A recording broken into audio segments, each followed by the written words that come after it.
सादर जय जिनेन्द्र। मैं कोमल जैन आप सबका वेलकम करती हूँ नव तत्व सुधा में। हम स्वाध्याय कर रहे हैं आचार्य श्री तुलसी द्वारा लिखित पुस्तक नव जैन तत्व विद्या का। आज हम कालू तत्व शतक के भाग 2 का नवा बोल करेंगे, जो है कर्म की 10 अवस्थाएं।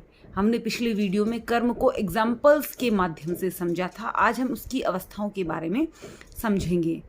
तो चलिए शुरू करते हैं। हर पदार्थ की अपनी भिन्न भिन्न अवस्थाएं होती है, पर्याय होती है। कोई भी पदार्थ है तो उसकी पर्याय का होना आवश्यक है। ऐसा कोई पदार्थ नहीं होता जिसकी अवस्था में कोई भी रूपांतरण न हो, कोई भी बदलाव न हो, पर्याय का परिवर्तन न हो। तो पर्याय का अर्थ है, पर्याय का क्या अर्थ है? पूर्व अवस्था का त्याग, यानी कि जो पदार्थ जिस अवस्था में पहले था उसका त्याग कर नई अवस्था को ग्रहण करना। एग्जाम्पल से समझेंगे तो गोल्ड के एग्जाम्पल से समझते हैं। जैसे कि सोना है, सोना एक पदार्थ है, तो सोने के एक कंगन है, तो वो उसकी एक अवस्था है। अगर अपन सोने को पिघलाते हैं, उस कंगन को डिफॉर्म करके उससे सोने की अंगूठी या चेन बनवाते हैं, तो ये क्या हुआ?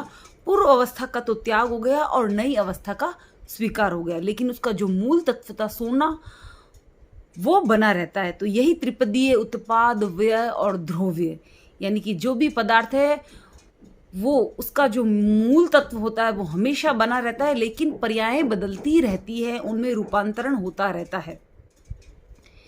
हर पदार्थ की पर्याय अनंत है।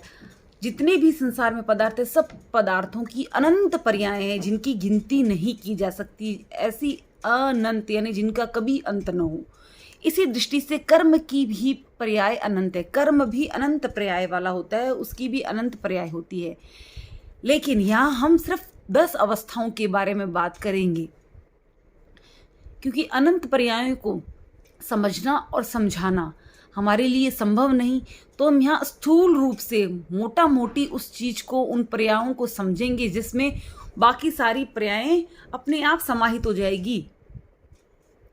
संसारी जीव कर्म सहित होते हैं। अगर जीव का सबसे छोटा इक्वेशन किया जाए तो जीव के 2 प्रकार होते हैं, सिद्ध और संसारी। तो जब जीव के साथ कर्म जुड़ा रहता है तब जीव होता है संसारी, जब कर्म मुक्त हो जाता है तो वह सिद्ध हो जाता है।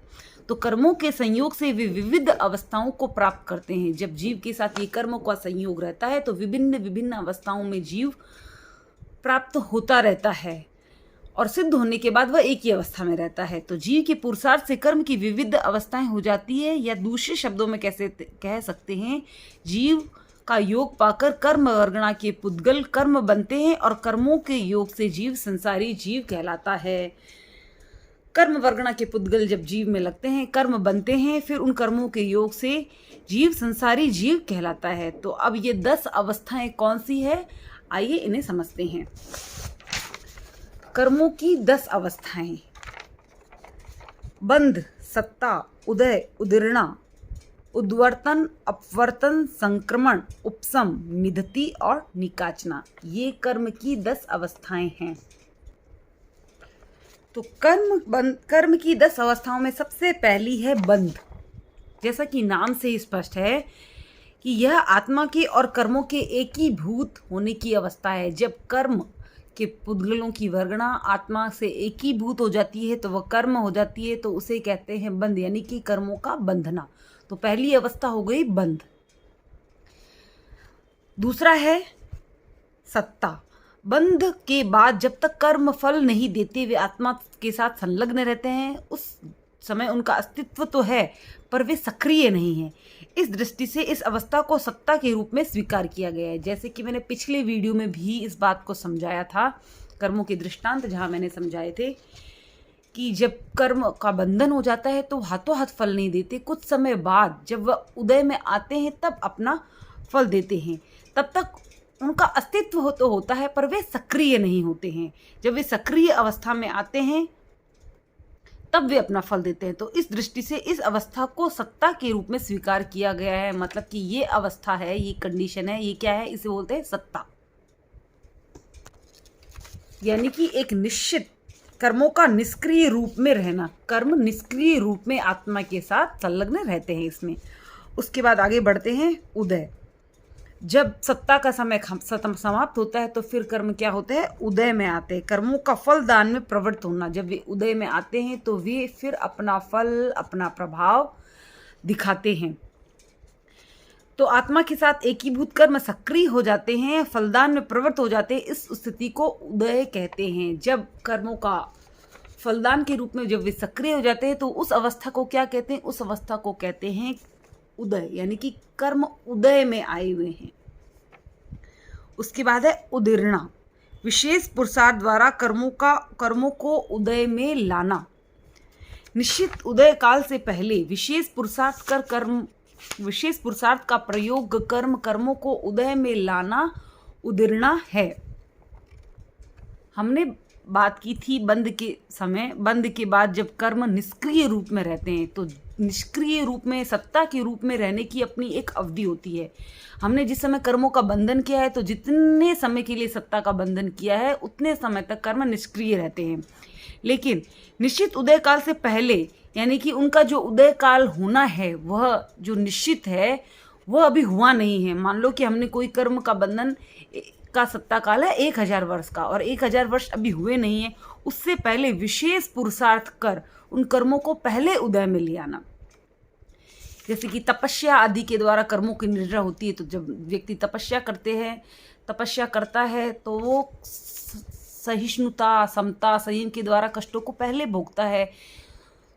तो वह एक विशेष प्रयत्न करके उन कर्मों को जो कि बाद में उदय में आने वाले हैं उनको पहले ही उदीर्णा में ले आता है और उनका भोग कर लेता है। तो ये हो गई उदीर्णा, विशेष पुरुषार्थ द्वारा कर्मों को उदय में लाना। उसके बाद है 5वां उद्वर्तन, जिस कर्म की जितनी स्थिति बंधी हुई है और जैसा रस है उसे किसी निमित्त से बढ़ा देना उद्वर्तन है। जब हम कर्मों का बंधन करते हैं तो जो भी कर्म हम बंधन करते हैं तो उसकी 4 प्रकार से होते हैं, प्रकृति, स्थिति, अनुभाग और प्रदेश। तो हम एक निश्चित समय तक के लिए उनका बंधन करते हैं। जैसे जब हमने कोई हिंसा की है उस समय हमारे भाव अत्यधिक क्रूर हैं, तो वो उसका फल होगा वह भी उसी हिसाब से होगा। और अगर हमने उस समय जो हमारे भाव है वो इतने क्रूर नहीं है तो उसका फल उतना ज़्यादा नहीं होगा। तो हर फल की अपना एक रस होता है, एक स्थिति होती है। जो कर्म की जितनी स्थिति बंधी हुई है और जैसा रस है उसे किसी निमित्त से बढ़ा देना, वह कहलाता है उद्वर्तन। हमने जब कर्मों का बंधन किया उस समय जिस स्थिति या रस का हमने बंधन किया, बाद में हमने अपने भावों के द्वारा, अपने प्रयत्नों के द्वारा, उस किसी भी निमित्त के द्वारा उस जो सत्ता या स्थिति का रस का हमने बंधन किया उस रस को बढ़ा देना, ये कहलाता है उद्वर्तन। तो ये हो गई हमारी कर्मों की 5वीं अवस्था उद्वर्तन। उद्वर्तन का ही उल्टा हो गया अपवर्तन, कर्मों की स्थिति व रस को कम करना। जिस प्रकार जीव कर्मों की बंधी हुई स्थिति व रस को बढ़ा सकता है उसी प्रकार वह कम भी कर सकता है। अगर किसी व्यक्ति ने हिंसा की है उसके बाद उसे मलाल होता है, ग्लानि होती है, प्रायश्चित करता है, तो भावों के द्वारा वह उस स्थिति और रस को कम भी कर सकता है। तब जब वह कम करता है तो वो स्थिति, वो अवस्था कहलाती है अपवर्तना। उसके बाद संक्रमण, कर्म सजातीय प्रवृत्तियों का संक्रमण। संक्रमण का अर्थ है एक का दूसरे में परिवर्तन, यानी कि एक्सचेंज हो जाना। एक ही कर्म की भिन्न भिन्न प्रकृतियां जब परस्पर संक्रांत होती है तब उस स्थिति को संक्रमण कहा जाता है। जैसे कि मोहनीय कर्म है तो चारित्र मोहनीय कर्म के 16 प्रकार है। तो जो अलग अलग क्रोध है, मान है, माया लोभ है, तो क्रोध का मान में बदलना, मान का माया में बदलना, इस प्रकार जो कर्मों की प्रकृतियां हैं सजातीय, एक ही जाति की प्रकृतियों का आपस में बदलना संक्रमण कहलाता है। पर यहाँ शर्त क्या लगाई है, सजातीय का परिवर्तन, यानी कि एक ही जाति के कर्मों का आपस में संक्रमण होता है, परिवर्तन होता है। जैसे चारित्र मोहनी और दर्शन मोहनी, तो ये 2 अलग अलग प्रवृत्तियां हैं, तो इनका आपस में संक्रमण नहीं होता। दर्शन मोहन की प्रवृत्तियां चारित्र मोहनी में नहीं बदलेगी, चारित्र मोहनी दर्शन मोहनी में बदलेगी। इसी प्रकार अन्य कर्मों का हमें समझना चाहिए। तो ये हो गया संक्रमण। तो वो अवस्था जब भी होती है तो वो होती है संक्रमण। उसके बाद उपशम, 8 कर्मों में सर्वाधिक सक्षम मोहनीय कर्म को दबाना, उसे अकिंचित कर बना देना उपसम है। उपसम सिर्फ और सिर्फ केवल मोहनीय कर्म का ही उपसम होता है। ज्ञानावर्णीय, दर्शनावर्णीय, वेदनीय इत्यादि बाकी 7 कर्मों का उपसम नहीं होता, वह नहीं दबता। तो जो मोहनीय कर्म है, जो सर्वाधिक सक्षम है, सबसे ज़्यादा पावरफुल है, उसको दबाना, उस समय जिस समय जीव उसको दबाता है, उस समय जो स्थिति होती है या अवस्था होती है कर्म की, वह कहलाती है उपसम। तो मोहनीय कर्म का जिस समय उपसम हो रहता है तो वह अपना फल नहीं दिखाता है। उसके बाद उपसम के बाद निधति। आत्मा व कर्म संबंध को गाढ़ बनाना। आत्मा और कर्म संबंध को गाढ़ बनाने का नाम निधति है। इसमें उद्वर्तन और अपवर्तन हो सकते हैं। जब आत्मा और कर्म का बंधन होता है, कुछ जो बंधन होता है वो गाढ़ होता है, जिसमें आत्मा के साथ कर्म गाढ़ता से चिपक जाते हैं। जैसे कि आप समझो, एक सामान्य ग्लू से चिपकाया, एक फेविकॉल से चिपकाया और एक फेविक्विक से चिपकाया, तो तीनों की जो बंधन है, फेविकॉल के जोड़ को बहुत मुश्किल होता है खोलना। उससे ज़्यादा भी अगर हमने क्यूफिक से चिपका दिया तो उसे तो खोलना और ही मुश्किल होता है। उसी प्रकार हमने गाढ़ता से कर्मों का बंधन किया। आत्मा के साथ कर्म गाढ़ रूप में बन गए। कितने गाढ़ कि यहाँ पे सिर्फ निधति, इसे निधति कहते हैं। इसमें उद्वर्तन और अपवर्तन हो सकते हैं। जो हमने पूर्व अवस्थाएं की बात की, तो जो निधति से कर्म बंधन होता है, जो अवस्था होती है, उसमें कर्मों का उद्वर्तन हो सकता है, यानी कि उसके रस को कम ज़्यादा किया जा सकता है, स्थिति को कम ज़्यादा किया जा सकता है और बढ़ाया भी जा सकता है। लेकिन यहाँ संक्रमण नहीं होगा, उदीर्णा नहीं होगी। तो ये स्थिति हो गई निधति। उसके बाद निकाचना यानी निकाचित कर्म। आत्मा व कर्म संबंध को प्रगाढ़ बनाना। ऊपर हमने निधति में समझा गाढ़ बनाना, अब यहाँ हो गया प्रगाढ़ बनाना यानी कि गाढ़तम बना लेना।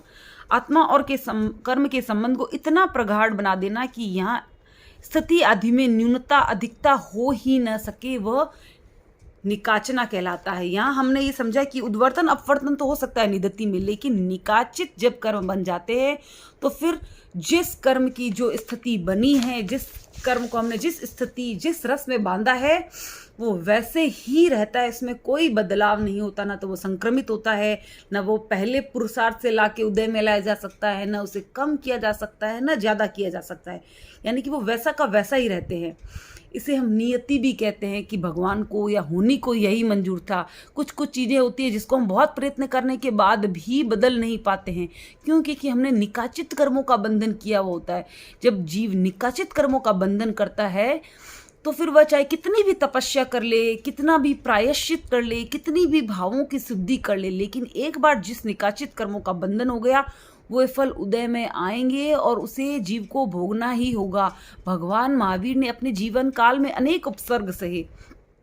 भगवान महावीर की साधना कितनी ज़्यादा साधना महत्वपूर्ण थी उनकी, कितनी तपस्या थी, कितना गहरा चिंतन था, फिर भी निकाचित कर्मों ने उनको भी नहीं छोड़ा। तो क्या वे हम सामान्य प्राणियों को छोड़ सकते हैं? नहीं। जिसने भी निकाचित कर्मों का बंधन कर लिया, फिर उन्हें उन कर्मों को भोगना ही होता है। इसलिए जब भी हम कर्मों का बंधन करते हैं तो हम वचन से करते हैं, काया से करते हैं, लेकिन मन अर्थात भावों की बहुत ज़्यादा प्रधानता रहती है। इसलिए हमें अपने भावों की शुद्धि पे विशेष ध्यान देना चाहिए। कोई भी कार्य में प्रवृत्त करते रहते हैं, जैसे कि हम सब्जी काटते हैं, खाना बनाते हैं, तो हमें पता है कि हम जीवों की हिंसा हमारे द्वारा हो रही है, लेकिन हमें उसमें रस नहीं लेना चाहिए। उसकी प्रशंसा करके अपने कर्मों को गाढ़ नहीं बनाना चाहिए, खुश नहीं होना चाहिए। हमारा इस शरीर को चलाने के लिए, इस गृहस्थ जीवन को चलाने के लिए हमें ये करना आवश्यक है, तो हमें प्रायश्चित का भाव रखना चाहिए। भावों की मलिनता नहीं आनी चाहिए। भावों में सरलता रहेगी तो निकाचित कर्मों का बंधन नहीं होगा।